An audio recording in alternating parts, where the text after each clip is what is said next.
For those of you who can see and aren't just listening, the context to this beast, it's almost as big as the Eben, okay? It's the Eben Etzebeth KWV 5-liter brandy, and you can be a winner. Sorry, Aister, you can't have it. You're part of the clan. Jean-Andre Joubert, our social media expert, I can see him just purring over this bottle now. Hey? On its way to Brackenfell, special delivery. Like Gollum with that ring. Unbelievable, yeah. So thanks to Hilton and Kendra Houghton and Paul van der Berger represent Eben. They got this prize for us. You just have to go to the Keo Zels show, the WhatsApp channel. Everything is there to enter. And if you are in London in November, you'll also see information about Eben's big night. You can spend the night with Eben Etzebeth. Well, up until I think midnight. Asterisk. Yeah, asterisk. You're not going home with him, okay? And really have a good time. That's when the box will be in the UK on the end of year tour. But a wonderful gift. And a big shout out to Kendra. She had a fall on Monday. Oof. She was operated on. Nasty on her ankle. I showed Zels the picture this morning. Nearly passed out.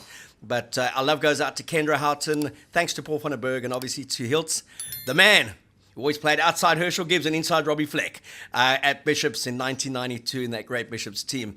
But Eben Etzebeth, he will be on tour, adding to the 128 test caps.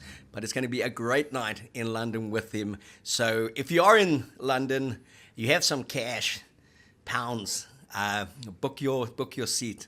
It really will be cool. Looking at all of you out there, we asked the question, what is your location when you come and you tune into our show? And we went through a few. We also asked old Aister Jean-Andre to pick a few. And we just went through. We got a Devet from Southwest Rocks in New South Wales, Australia. We've got a Rudy Janssen from Stavanger in Norway, and that's pronounced like that in Norway, apparently. We got Ricky's mate, Akokeshi from Mexico City. There we go. We got Neil Harvey, who's in Colombia, and he's in Bogota. Not bad, eh? Pronunciation. Not bad. You did good. We got Piet Dirk van Skalkwijk. He's watching from a barge offshore in Iraq in the Persian Gulf. Wow. We got Robert Kuma. He's watching from Cyprus, and I hope he's sipping a Keo beer while he's doing that. Yes. And Grete uit Lima, Peru. Program is brilliant. Baie dankie. We got Sebastian, a big fan from Norway. We got Saludas from Costa Rica. And then we've got watching from Yangon, Myanmar. Is that how you pronounce it? I think that's right, mate. I think that's a country. Yeah. We got Martin watching from there. Beautiful. And then we've got Derek. He listens every week from the middle of Finland, the cold up north. And then one of my personal favorites, I don't know how true it is, but John Anderson, 9128. He says, hi, I'm from Greece. I'm stuck in an Airbnb with a broken back. I don't want to know how you got that broken back, John Anderson. Yeah. And your channel is keeping me entertained and shame. sane. So if you are really there with a broken back, we wish you all gesondheid. But someone who would feel like he's got a broken back this week would be John Dobson, the Stormers coach. Because it's one thing to lose.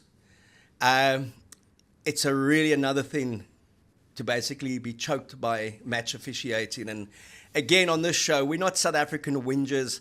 We're not complaining when we lose. It's the referee's fault. We are consistent, win or lose. The match officiating in the URC has been diabolical.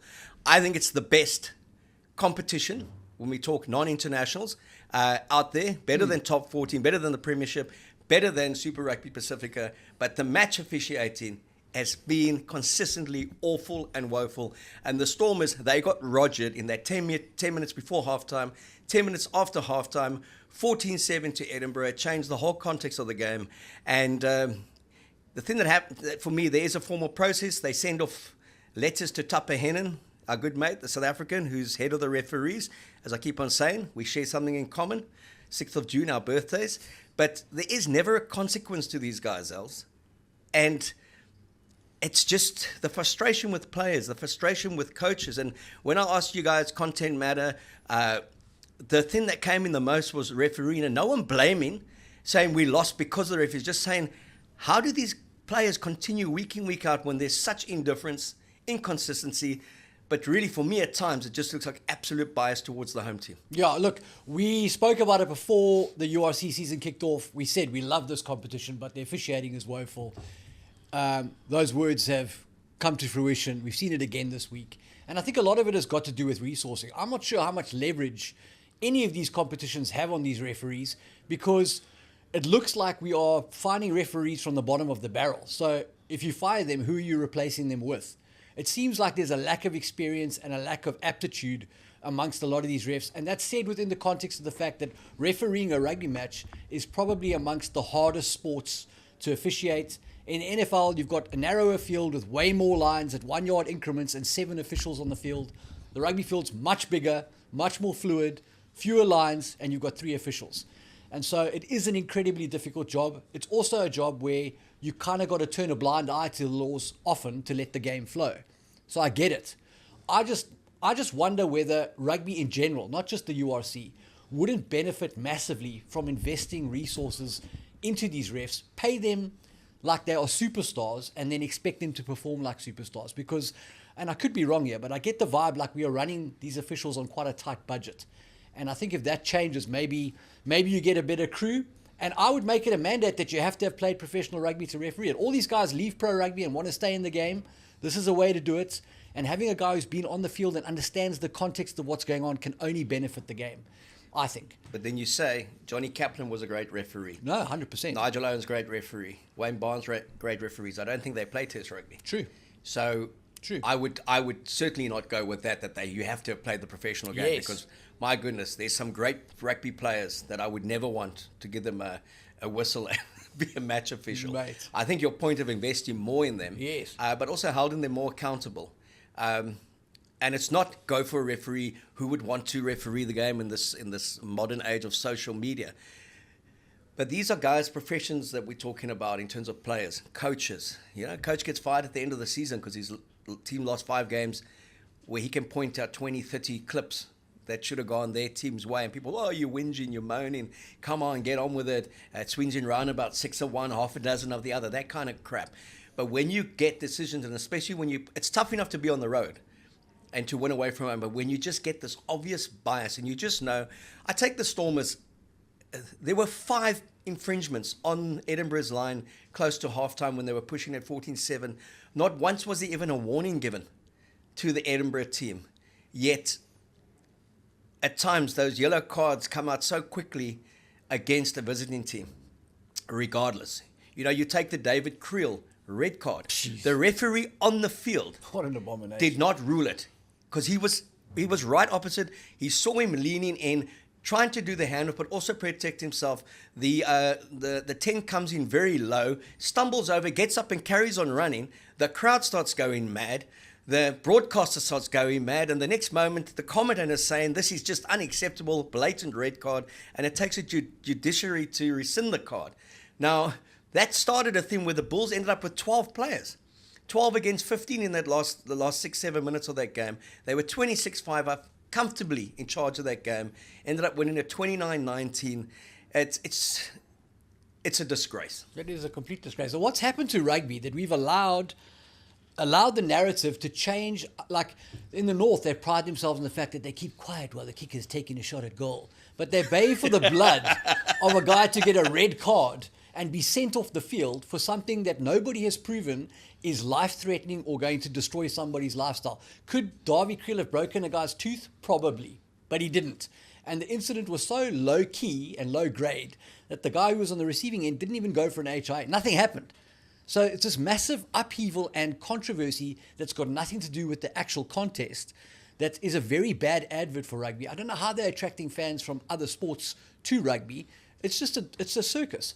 Well, this whole thing that rugby has to speed up the game for spectator appeal, the biggest lot of nonsense that I've ever heard. We want to speed up the game. We want skew throws. If it's not contested, can continue. You got to kick within X amount of seconds. You've got to do this. You got to do that. But we can take 5 minutes for a TMO referral for a nothing event that completely slows down the game. We can't have reset scrums because it slows down the game. We went away from a team that's on the attack, that goes over, gets held up. They have to then receive a ball 40 meters back because people apparently get bored of a reset scrum. But they don't get bored of a TMO referral for nothing that goes backwards and forwards, backwards and forwards, backwards and forwards because of the egos of the officials or because of instructions that they're getting. I really think World Rugby has to look at those things and say, stop this nonsense about wanting to speed up a game that doesn't need speeding up. Totally. That's made for all shapes, all sizes. There's a reason rugby was played with a scrum. There's a reason you can reset the scrum. There's a reason that you get a red card and it should only be really for blatant foul play. There's a reason you get a yellow card for cynical play, and that's whether the first minute or the 79th minute. Not the first minute we let it go, 79th minute, now we'll bin the guy. And give us back our game. Get the marketing nerds and the safety police out of rugby and bring rugby people back in. That's what's going to happen. It's so frustrating to watch at the moment.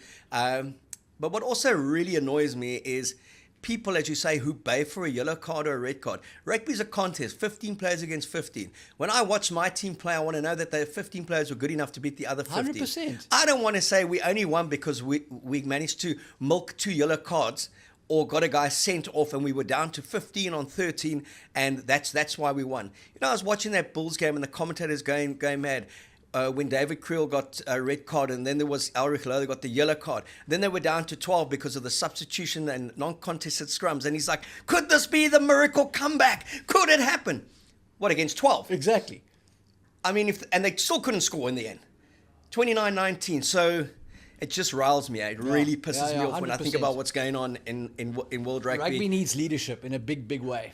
And not the kind of leadership that we saw from Bill Beaumont on his way out.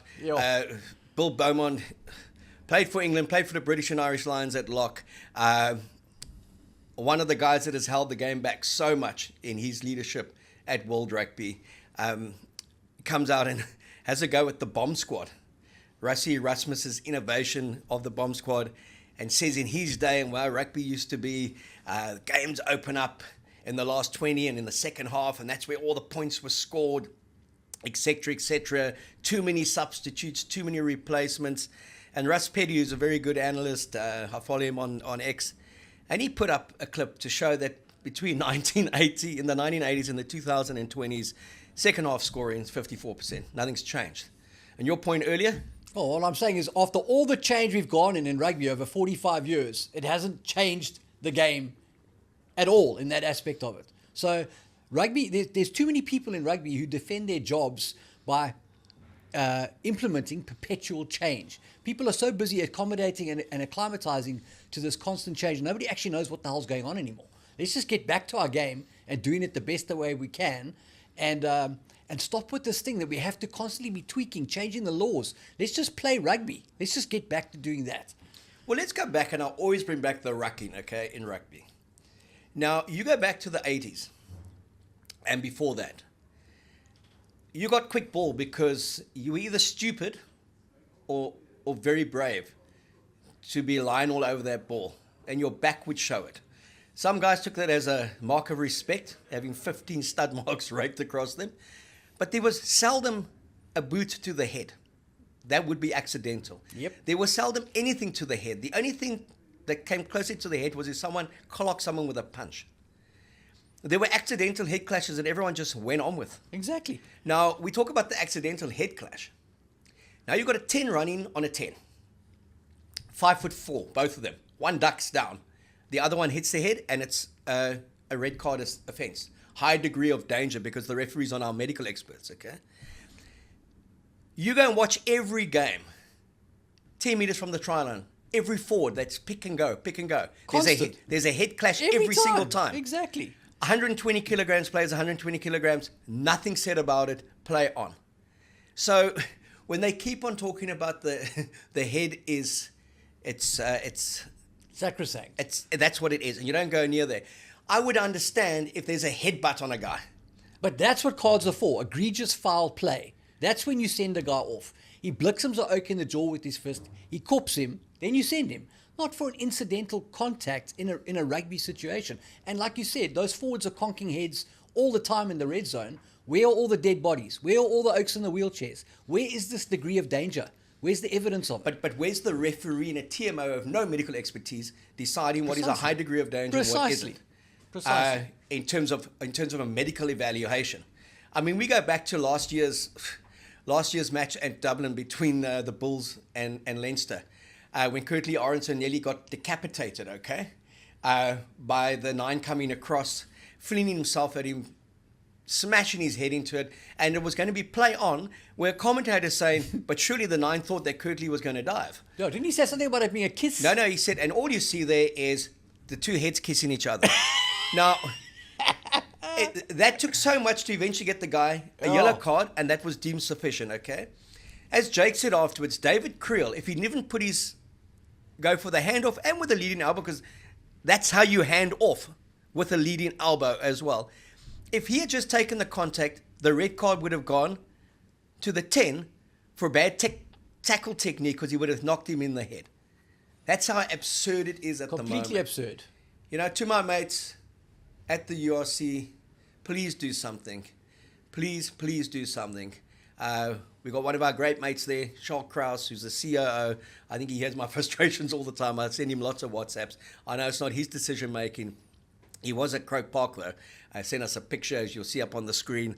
80-odd thousand there for the Leinster-Munster game. Didn't quite live up to expectations, the quality of game, but it's just an incredible advertisement for the URC. So you've got this advertisement for the URC, 82,000 at a non-traditional rugby venue, and then you get that kind of match officiating all over in the competition. So, Charlie, try and do something, bud. Please help us. If you have any connections with Tappe, help us as well. Yeah. Tappe, remember where you're from. Remember where you're from. South Afrikaner, man. You're South Afrikaner. I love it. Praat ons taal, man. Yeah. Huh? Take these oaks on. Educate them. Teach them. Yeah. And while we are talking about Dublin, big shout out to Jen in Dublin.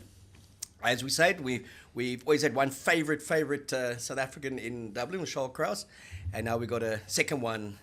And Zels said it's not Jacques Nino because he's kind of attacked you. But it certainly is Jen. We appreciate it. And Jen used a lot of influence to help us get a verification on our WhatsApp channel. And without verifications, you know, business is slow with those algorithms. Yep. So, Jen, we really appreciate it. The numbers are starting to reflect.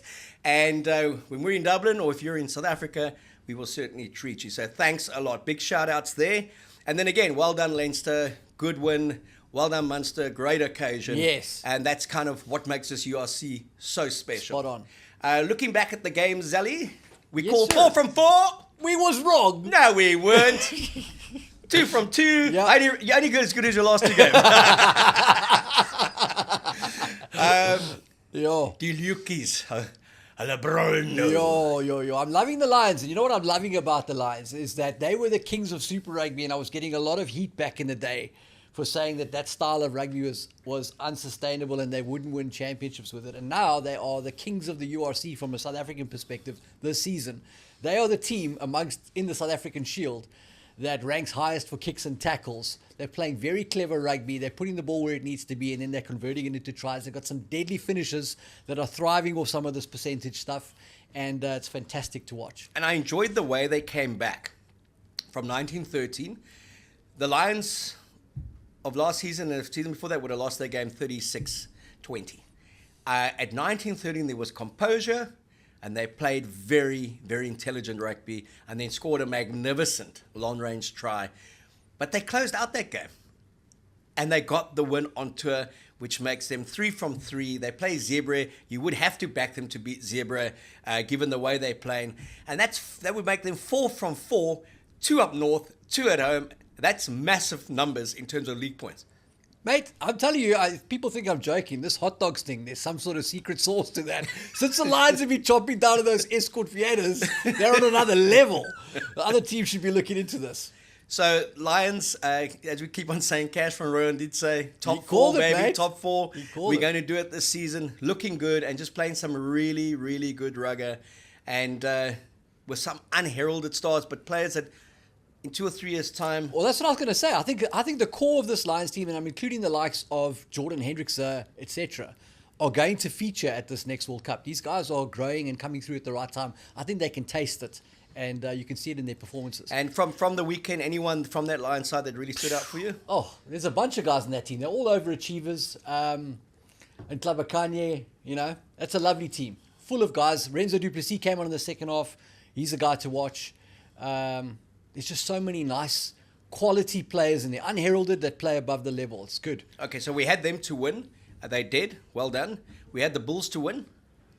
26-5, they were smashing the Ospreys, eh? Yep. And had they not had had they not been 12 against 15, they probably would have got to 50. Yeah. But they got the bonus point. 5 great points on the road for them.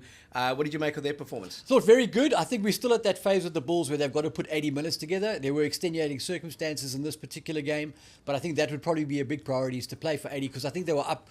I think they'd scored a point a minute or something, and then they kind of faded at the end there. They're definitely getting their power game going, and that scrum of theirs, they're basically in Bok mode here because that scrum just puts them in field position amongst the SA teams. I thought I had the numbers here, but in terms of visits to the 22, those guys are king of the heap, and they're controlling the field through that scrum. So it always puts them close to the line, and you give them enough opportunities, and the Bulls will knock you down. And then you'd love the comments that Jake made after the game. He spoke about one guy only, the tractor that wears number 3. Mate. That is Wilco Low. Oof. And Jake coming out and just saying he can't really believe this guy's only played 14 odd tests. It's ridiculous. If he was the national coach, said he'd be playing a lot. Just what he's done for that Bulls scrum, and his thing was that he does a lot more than just scrum as well. So Wilco Low, one of your fans, like Neatlam for she is one of mine. Exactly. Wilco Low is one of yours. Yeah. And Croucho Libre, I love that guy. yeah, he's really been outstanding. I thought Auric Low was good again. It's pity about David Krill. I really like the way he's playing. Yeah. Just glad that he's still on tour, that red card was rescinded. But a good win for the Bulls. Then we look at our 2 coastal teams, okay? The Sharkies. One of the many, well, there were about 3 or 4 questions that said, what do the Sharks have to do to perform in the URC? And my answer was get their Springboks back. Excellent in the Currie Cup, won the Challenge Cup, basically when their Springboks came back. But there just seems to be a disconnect when those 5 or 6 Boks aren't there. And when you look at who those 5 or 6 Boks are, they're all in the pack. Yep. And you bring back a Bongi, a Vincent Koch, you bring back a Sia, Eben. I mean, now you're starting to talk again, Totally. So They've also got to play winning rugby. They've actually got to go out there to play to win, not to dazzle and entertain. The Sharks are ranked amongst, I think they're actually number 1 for average carries per game in the entire URC. And they are ranked 15th for kicks from hand. This is a team that is carrying the ball, making offloads, all sexy jazzy, but it doesn't pay off at the end. You've got to be a little bit more circumspect. I mean, they would be very disappointed. 27-7 up against Connacht. Okay?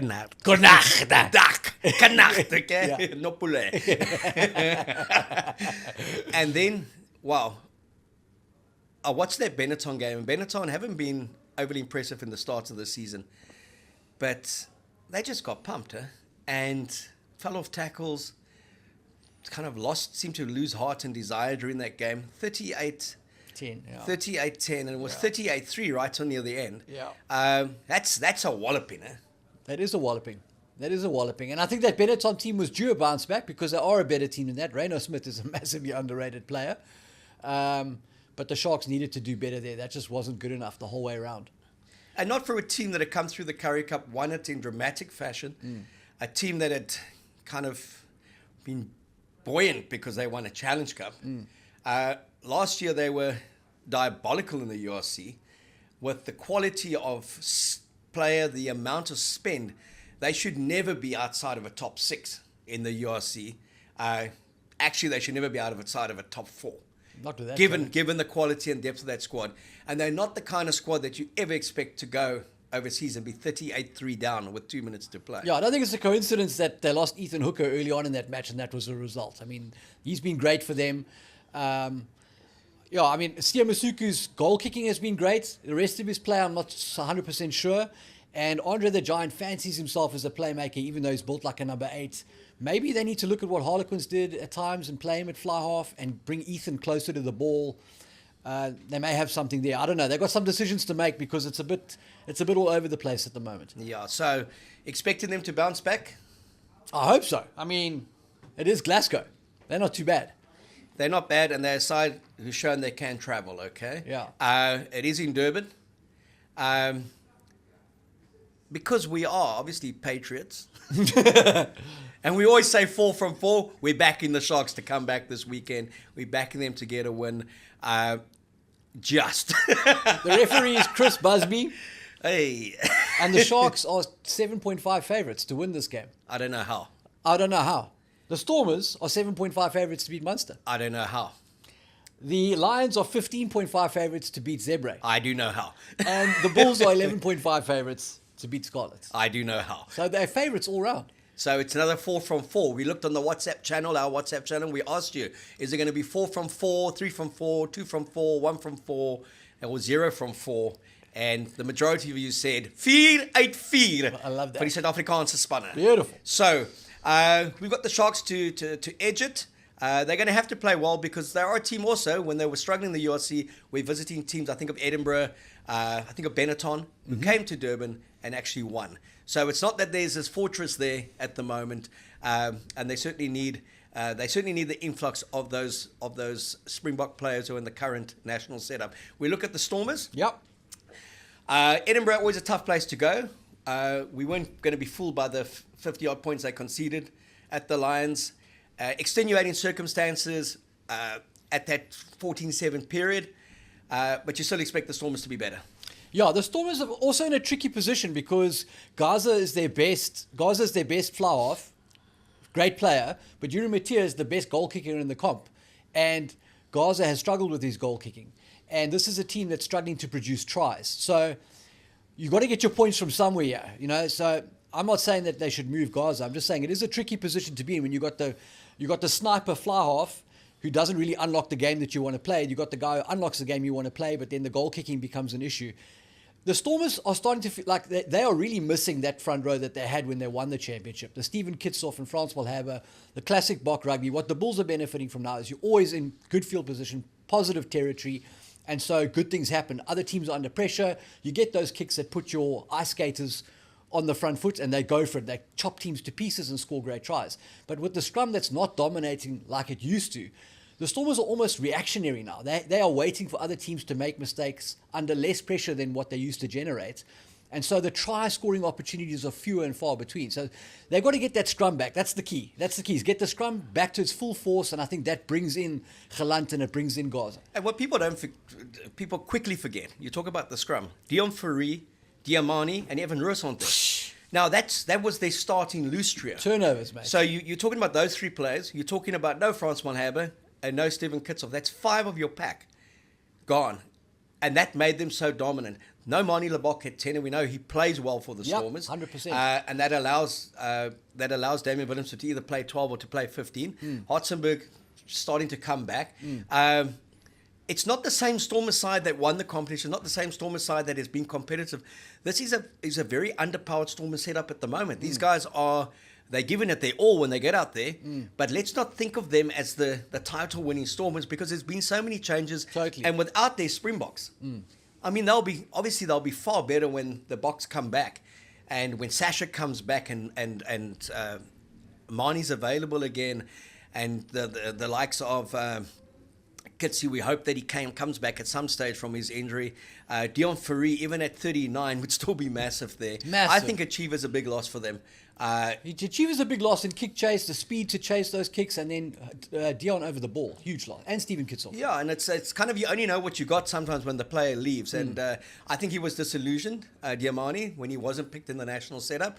He had that one game where physically they said he wasn't as effective as he should have been in the confrontations, but for the way the Stormers play and what they do, a massive loss. They play Munster at the DHL Stadium. Get there, support them. They are the best supported in terms of league ground attendance in South Africa. They would be second only to kind of Leinster in terms of their pulling power in the URC competition. They'll certainly need your support this weekend. I see Munster having a great time. Postcard from the Green Mile at UCT. They seem to be loving Cape Town. Why wouldn't they? They have an incredible record in Cape Town. They've played here twice and they've won twice. They ended the Stormers' a huge home run in the league, and then they came back and they won that final 1914. And we've played obviously in Limerick twice and lost twice to Munster. Munster unbeaten in their last 9 games against South African opponents, and the Stormers have only lost 1 of their last 9 home games. And URC. And Munster have never lost to the Stormers, which makes the 7.5 kind of home ground advantage massive, given that the Stormers are coming off the back of a 38-7 defeat, and they had to travel back. Correct. And then why does he have to do it like in this fortnight? Ergier Snyman decides he wants to play a couple of games. Somebody take him to a braai. Is it because he loves coming to Cape Town, eh? I think he wants a bit of that brandy and coke. This is more than a double. But Ergier Snyman the one-handed take against his old mates at Munster. They must have thought, where were you for 4 years? Yeah, that's the thing with this guy. Is you take his per second clips, he's the best player in the world. It's just keeping him on the field.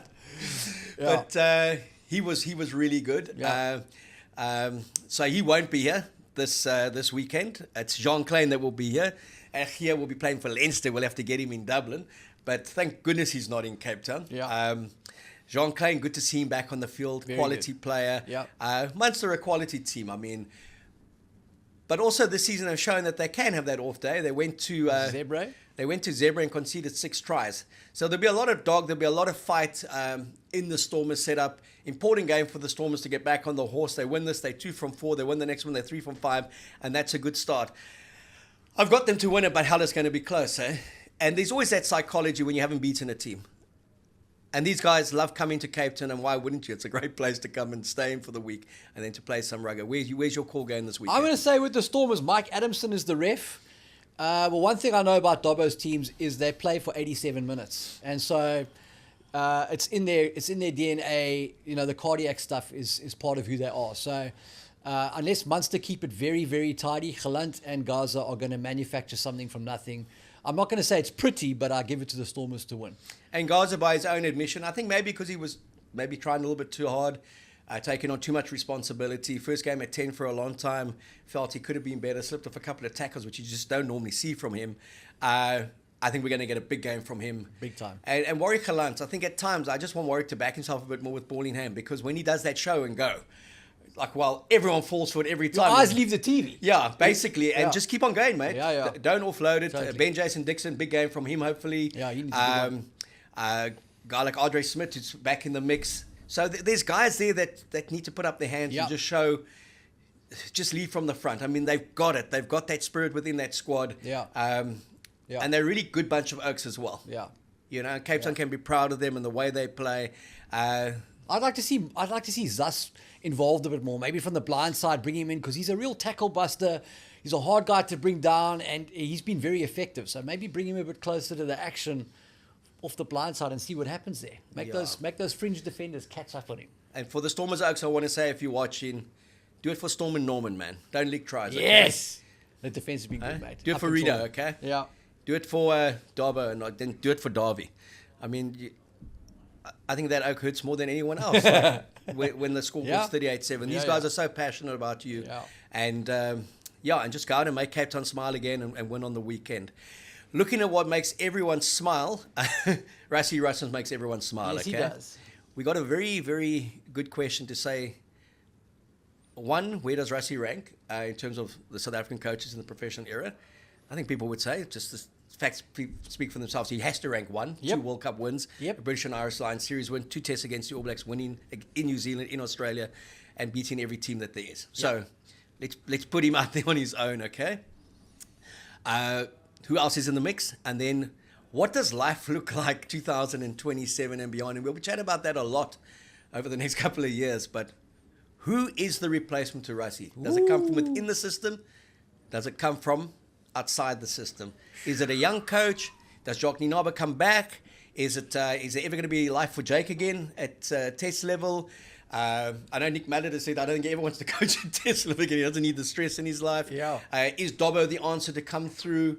Does Plum have a gap there? Is Cash going to do it? What are the options? Where do you see life going beyond for Rassie? That's a hell of a difficult question to answer, because what Rassie brought to the job is cachet, in the sense that he'd won everywhere he'd coached, and he'd been very successful at all those places. He's a former Springbok. He's connected to a lot of previous World Cup cycles. Like, he'd been involved in the 2011 setup. He's a guy who's been around the block. And also he had a strong connection with the SA rugby hierarchy. So there was a synergy there. If you bring a guy in from the cold, every time there's a speed bump, the questions start coming out. Is this the guy? There's doubt. Like with Rassie, there was never of that, because aside from the fact that he's always innovating and thinking ahead, there was just that general cachet that he'd built up. So to replace that, I would say, is probably impossible. I think technically Jacques Nienaber is a guy who on the field means that your team will not leak points, and that immediately makes you a contender. I don't think he's got the diplomacy to be the Springbok head coach for a long term, in the true sense of the word. In other words, without a director of rugby basically handling the show for him. Jake is a guy who won the World Cup, took the Boks to the top of the pile at a very different time in rugby, under different context in terms of the team that he could pick and how he played. So he definitely has cachet. Whether that works with the current setup at SA Rugby, I don't know. And then you look at youngsters coming through, like Johan Ackerman is a name that would be a left field option, but he's proven that in very difficult situations, he can turn a team around, he can adapt a game plan to match the players he has. So there are lots of options, but nothing that is as blue chip, like as cookie cutter. There's no replacement for Rassie, I don't think. What do you say? No, look, there is no replacement for him, and especially in what he's done. But it's something that they really have to start thinking about is what is the succession plan post-2027, unless he is a succession plan and decides he's going for number 4. Intergalactic rugby master. Yeah. I'm going to do it 4 times in a row. Yeah. He is the modern day Doc, as we call him, Dr. Erasmus. Yeah. Johan van Graan's done some very good things at Bath as well. He was on a hiding to nothing, I think, when he replaced Rassie and Jacques at Munster.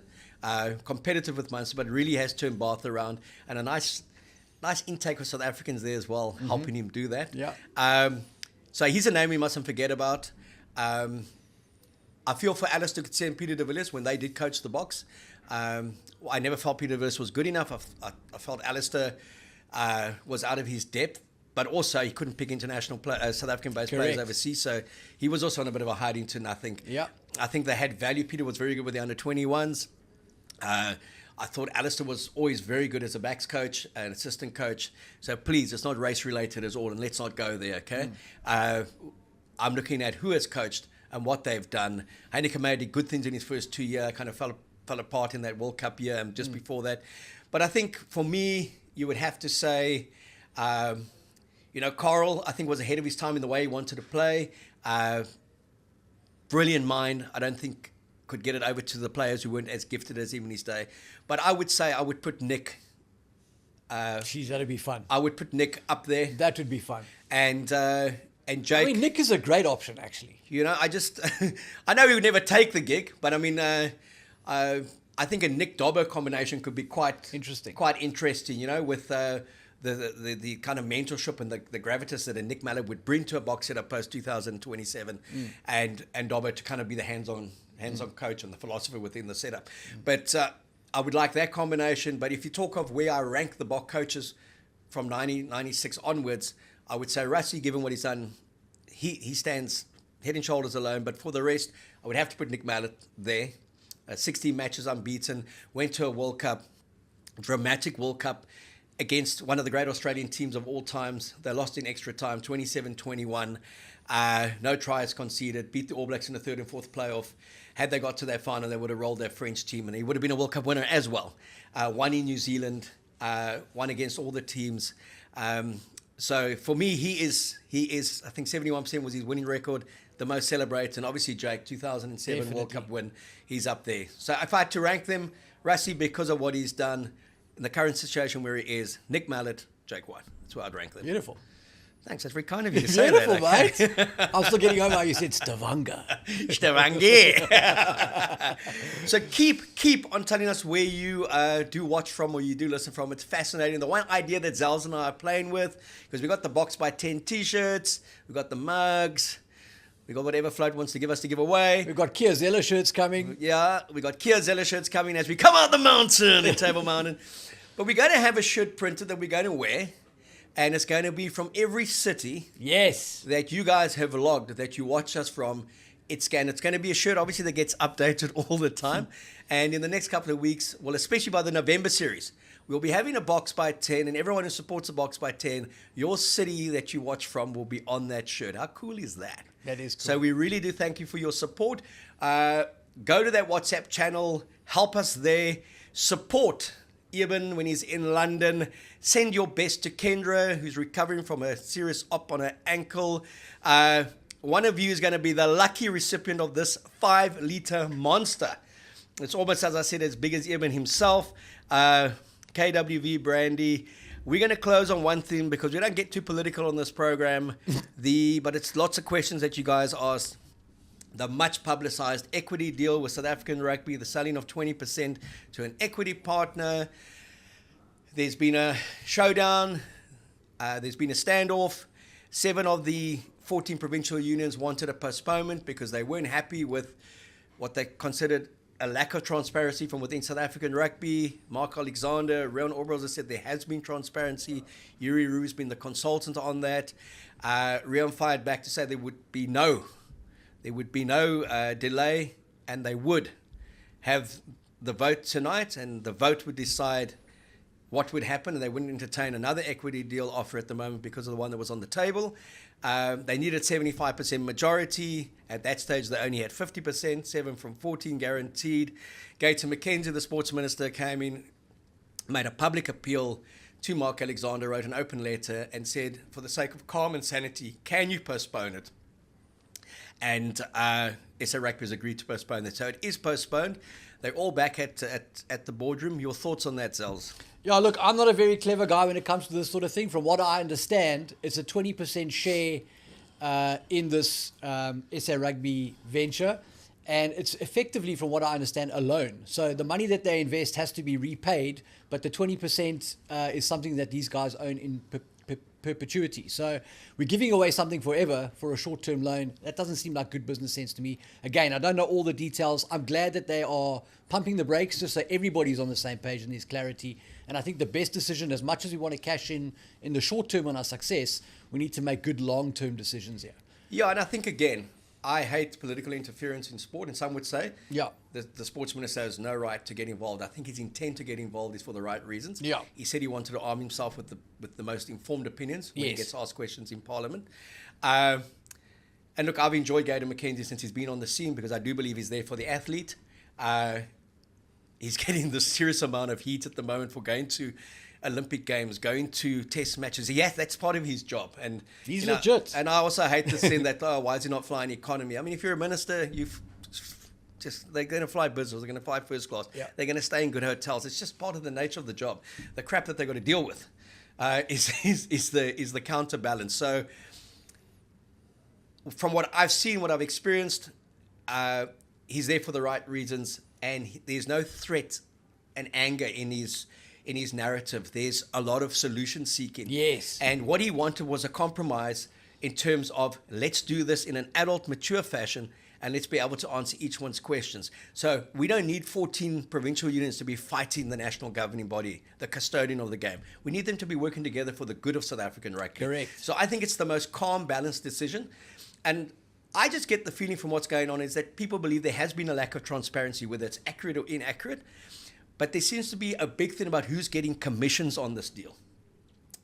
SA Rugby has said there's no one from within their office that's getting commissions. Unions are saying that they're not so sure about that. And I think that's at the heart of it. Is anyone walking away with cash? That shouldn't be walking away with cash. And I think that's what needs to be discussed and what's going to be discussed.